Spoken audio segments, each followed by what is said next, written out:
12 anyos nga batang lalaking gisugo sa pagpalit o ginalon nga tubig ang nagmaneho og pick-up nga sakyanan ang nakadumbol sa dakbayan sa Talisay. Ginikanan ang isubay kun aduna bay tulubagon.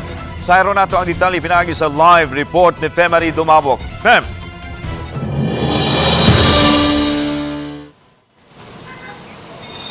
Lan ganihang buntag gipatawag ang bata uban siyang amahan sa buhatan sa City of Talisay Traffic Operations Development Authority kon City Toda.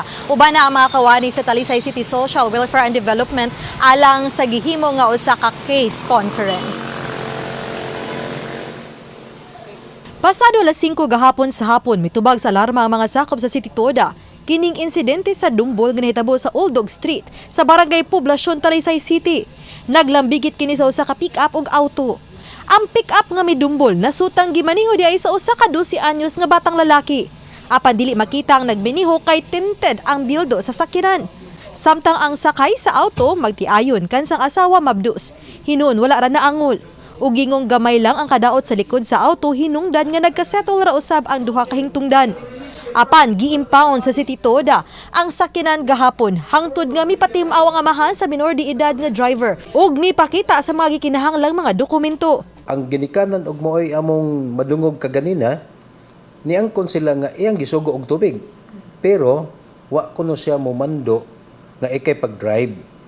Iyang gimanduan ang iyang anak nga duula si Kuan at tuwa si ilang driver kay papaliton siya og tubig. Kagahapon, during sa pagpangutanan nato sa mga bata, taud-taud na siya nga nagsigig drive. Gani, giangkon po niya nga magtuyok-tuyok siya din sa Talisay. Iya pong giangkon nga makakita gani siya enforcer murag maratol siya pero mawagtag iyang karatol kay di man kuno siya makita kay tinted iyang sakyanan. Ang minor de edad giisyuhan og citation ticket sa tulo ka violation, ang driving without license, minor driver ug reckless driving. Ani ay pahimangno sa City Toda sa mga ginikanan kansang mga anak desidido nang momaniho og sakyanan. Ato sigurong awhag sa atong mga ginikanan labi na gid sa ilang mga anak nga interesado desidido nga mo drive og mga sakyanan. Labi na gid og minor de edad ato yung hipuson ang yawi. Taguon gid nato ang yawi unya human kining atong paaboton og kano sa ang higayon nga pwede na silang makakuha og student permit. Samtang mato di Filipa Sodana ang pangulo sa Talisay City Social Welfare Office nga gipaabot pa nila ang resulta sa gihimo nga case conference ganihang buntag. Una amang ilahan gid nga kuan ilahan na nga nasa reliability good as parents kay allow nila nga pag-drive ang bata. Yeah, pag license o minor so muna ako to ganina sa ilang kuan conference ug unsa kay result ato ganina.